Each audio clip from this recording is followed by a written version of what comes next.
የእግዚአብሔር መገኘት የራሱ የእግዚአብሔር ስብዕና ድባብ ነው። ለዚህ ነው ለቤተክርስቲያን ድምቀት የሚሆነው፣ ለአጋንንት እሳት የሚሆነው የራሱ የእግዚአብሔር ስብዕና ድባብ ነው። ስለ መገኘት ስናወራ እያወራን ያለነው መድረክ ላይ ስላለው መብራት አይደለም፣ ወይም ጭስ አይደለም፣ ወይም ደግሞ ስለ ሙዚቃው መሳሪያ አይደለም፣ ስለ ተናጋሪው ታዋቂ ሴሌብሪቲ ስለሆነው ሰባኪ አይደለም እያወራን ያለነው። የእግዚአብሔር መገኘት ብለን ስንል በህይወታችን፣ የእግዚአብሔር መገኘት ስንል በጉባኤያችን እያወራን ያለነው የራሱ የእግዚአብሔር አልፋና ኦሜጋ የሆነው ኤልሻዳይ የሆነው ሁልጊዜ አዲስ የሆነው የማይለመደው ጠዋት ማለዳ አዲስ የሆነው የራሱ የእግዚአብሔር ስብዕና ነው። የራሱ የእግዚአብሔር የስብዕናው ድባብ ነው። ልባርካችሁ፣ ከፍ አድርጉ እጆቻችሁን። የእግዚአብሔር የራሱ የስብዕናው ድባብ በቤታችሁ ላይ ይምጣላችሁ፣ በኢየሱስም ይምጣላችሁ። የእግዚአብሔር ህልውና የሚታይበት ቤተክርስቲያን፣ የእግዚአብሔር ህልውና የሚዳሰስበት አገልግሎት ላይ አጋንንት ይጮሃል፣ እስራት ይፈታል፣ የተሰበረ ይጠገናል፣ ጨለማው ይገፈፋል፣ የተበላሸው ይስተካከላል። ለሁሉ ጥያቄ አንድ መልስ አለ። ሐኪም ለተለያየ ጥያቄ ወዳጆቼ የተለያየ መልስ አለው። እግዚአብሔር ግን ለሁሉም ጥያቄ አንድ መልስ አለው። ያ መልስ የእግዚአብሔር መገኘት ይባላል። አሜን። አሁን ይህን ትምህርት በማስተምርበት ጊዜ ምናምን የሚሉ ሰዎች የትንቢት መንፈስ አለበት፣ የነቢያት መንፈስ አይችሉም። ኢየሱስ ጌታ። ወዳጆቼ የእግዚአብሔር መገኘት ወዳጆቼ የሚጠና ሳይሆን የሚገለጥ የምታጠኑት አይደለም። የእግዚአብሔር መገኘት አንድ፣ የእግዚአብሔር መገኘት ሁለት፣ የእግዚአብሔር መገኘት ሶስት እያላችሁ በግሪክ በአርማይክ በምናምን የምታጠኑት አይደለም። የሚጠና አይደለም፣ የሚገለጥ ነው። ተንበርክካችሁ እየጸለያችሁ፣ መኪና ውስጥ ሆናችሁ እየሄዳችሁ፣ በተኛችሁበት ቦታ፣ በስራ ቦታ የምታጠኑት አይደለም፣ የሚገለጥ ነው። ልክ ከህይወታችሁ ጋር ኤክስፒሪየንስ ስታደርጉት ነው የሚታወቃችሁ። እውነቴን ነው የምነግራችሁ። ደግሞ ድንገት ወደ ህይወታችሁ ባልጠበቃችሁት ሁኔታ ኤክስፒሪየንስ የምታደርጉትና የሚገለጥላችሁ ነው ወዳጆቼ። ስለዚህ የእግዚአብሔር መገኘት ማስረጃዎች ምንድን ናቸው የሚለውን ነገር እንድትመለከቱ ጋብዛችኋለሁ ወዳጆቼ። ብዙ ሰዎች የአጋንንት መገኘት ይሰማቸዋል፣ ነገር ግን የእግዚአብሔር መገኘት አይሰማቸውም። ውጊያ እንዳለ ይሰማቸዋል። አሁን በጣም ውጊያ አለ፣ ደስ የማይል ድባብ አለ። የአጋንንት መገኘት ሰይጣን በልዩ ሁኔታ እየተዋጋኝ እንደሆነ ይሰማኛል፣ የሆነ የሚጫጫነኝ ነገር አለ ይላሉ።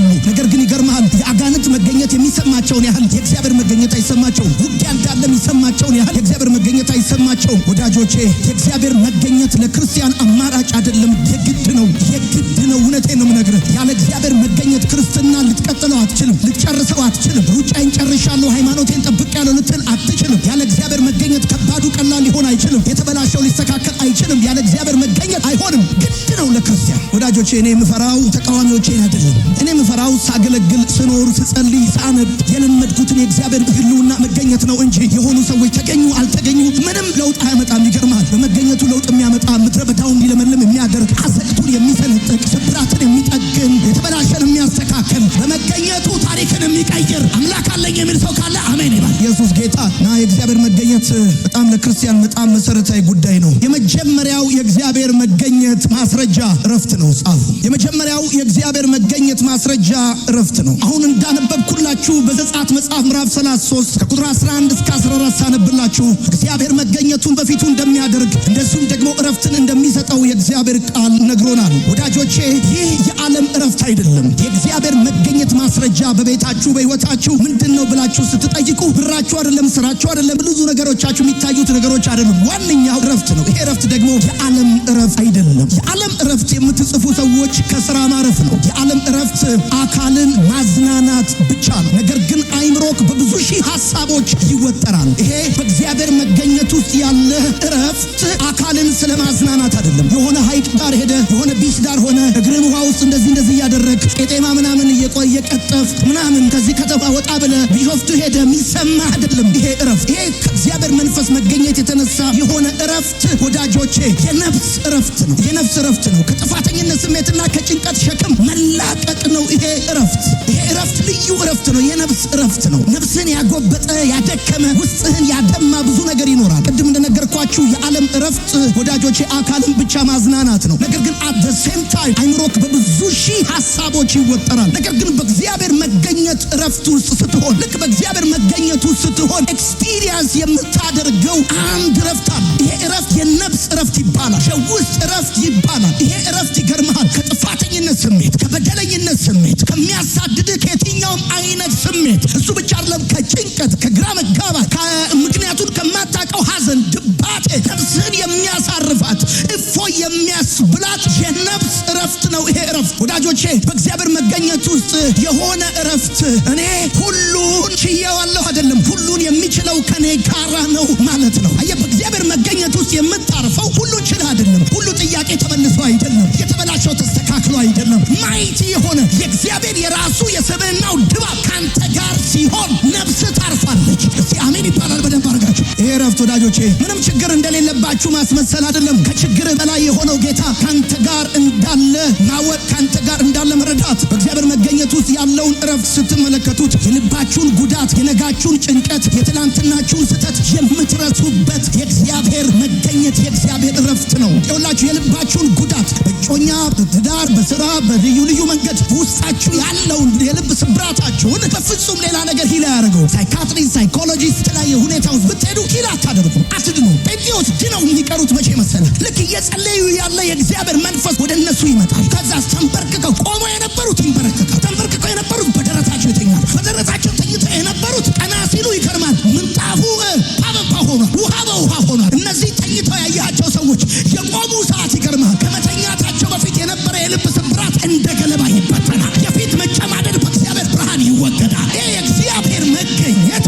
የልባችሁን ጉዳት፣ የነጋችሁን ጭንቀት፣ የትናንትናችሁን ስህተት የምትረሱበት፣ ከውስጥ ቁስል የምትድኑበት። ጩሁና በደንብ አድርጋችሁ አሜን በሉ። ብዙ ሰዎች እርግጠኛ አይደሉም ስለ ነገ። ብዙ ሰዎች እርግጠኛ አይደሉም ስለሚመጣው። የሚያስጨንቅ ነገር አለ። ዜናው ያስጨንቃል፣ የሚወራው ያስጨንቃል፣ ኢኮኖሚው ተወዷል፣ ኑሮ ተወዷል። ነገር ግን ይገርማል፣ አሁን በጸሎት ቦታ፣ አሁን በስራ ቦታ በእግዚአብሔር መገኘቱ ስትሆን የነገ ጭንቀት አያሳስብም። የትላንትና ስህተት ትረሳዋለህ። ጩሁና በደንብ አድርገህ አሜን በል። የእግዚአብሔር ቃል እንደሚናገር ብረቱ ተንሳፈፈ ተብሎ እንደተጻፈ በእግዚአብሔር መገኘቱ ስትሆን አውት ኦፍ ናቹራል ሎ በምድሪቷ ላይ ትንሳፈፋለህ። አሜን አሜን አሜን አሜን። ትከብዳለህ። አሜን ይባላል። ለዚህ ትምህርት ተብሎ ብቻ የመጣችሁ ሰዎች አላችሁ እና አንዳንዶቻችሁ ራሳችሁ ሂዱና አግዙት ተብላችሁ ተላጋችሁ እርዱት። በእግዚአብሔር መቅደስ ይነድ የነበረውን እሳት አመዱን እያራገፉ ያነዱ ያቀጣጥሉት እንደነበረ አንዳንድ ክርስቲያኖች አሉ። ይገርማል። ይሄ ፕሬዘንስ የሚባለው መገኘት የሚባለው ነገር ያቀጣጥላሉ፣ አመዱን ያራግፋሉ፣ ያቀጣጥላሉ። ኢየሱስ ጌታ ነው።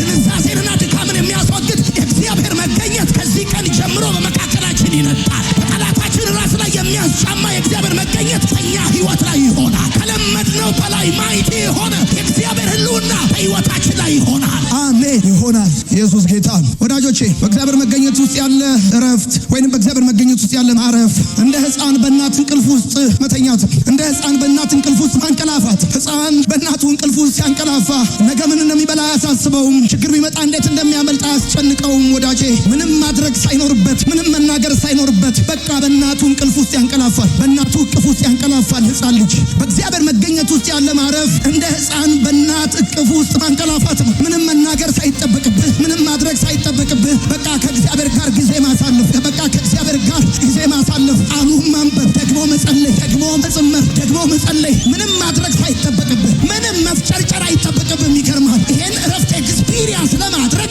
የማንንም እጅ መምታት አይጠበቅብህም፣ መሀል አይጠበቅብህም፣ ምንም አያስፈልግም። ይገርማል። ልክ ህፃን በእናቱ እቅፍ እንደሚያንቀላፋ እንደሚተኛ ልክ እንደዛ ኢየሱስ ጌታ አሜን። እንደዚህ ኤክስፒሪየንስ እያደረግ ከሆነ ይሄ ወዳጄ እንደው ዝም ብሎ ከልብ ወፈር ኮንፊደንስ እንዳይመስል ይሄ እንደዚህ ያለ አሁን እንደነገርኩህ አይነት ማለት ገብቶሃል። በእግዚአብሔር መገኘት ውስጥ ያለ እረፍት ብያለሁ። በእግዚአብሔር መገኘት ውስጥ ስላለ እረፍት ስነግርህ እንደዚህ አይነት እየተሰማ ከሆነ ይሄ የእግዚአብሔር መገኘት ማስረጃ ነው ወዳጄ። ለምሳሌ የልብህን ጉዳት ከረሳሁ አንተ እኮ የመዘንጋት በሽታ ስላለብህ አይደለም፣ የመዘንጋት ችግር ስላለብህ አይደለም፣ ድነህ ነው። ኬሚካል ውስጥ አንድ ሰው ገብቶ ኖርማል ሆኖ ሊወጣ አይችልም። እውነቴን ነው የምነግርህ። ሰው አሲድ ተደፍቶበት እንደ ቀድሞ ሊሆን አይችልም። እውነቴን ነው የምነግርህ። ሰው ጉዳትን የረሳኸው አረሳስተው አይደለም፣ የመርሳት ችግር ስላለብህ አይደለም። የሚፈውስ የሚያድን ሐኪም ሰርጀሪ ሲሰራ ጠባሳው ይታያል። የነጌታ ግን ሲፈውስ ያለማስታወሻ ነው። ይሄ የእግዚአብሔር መገኘት ስብራትን ያለማስታወሻ ፈውሶት ነው። ጩሁና በደንብ አድርገህ አሜን በል። እንዳትቆጭ ማለት ዳንኩ እንዴ ረሳሁት እንዴ ምናምን ብለህ እንዳትቆጭ ወዳጅ። እውነቴን ነው የምነግርህ። ብዙ ሰው ሲሸበር አንተ ብዙ ብለህ የማትሸበር ከሆነ የማትደነግጥ ከሆነ ዋስኔክስ ነገም እንዴት ይሆናል እንዴት ይኖራል ቀጥሎ እንዴ ምናምን እያልክ የማትጨነቅ ከሆነ ምንም ስለማይሰማህ አይደለም። ኢኮኖሚክስ ስላልተማርክ አይደለም። ሀገሪቷ ላይ የሆነው ያለው ነገር ስለማያሳስብህ አይደለም።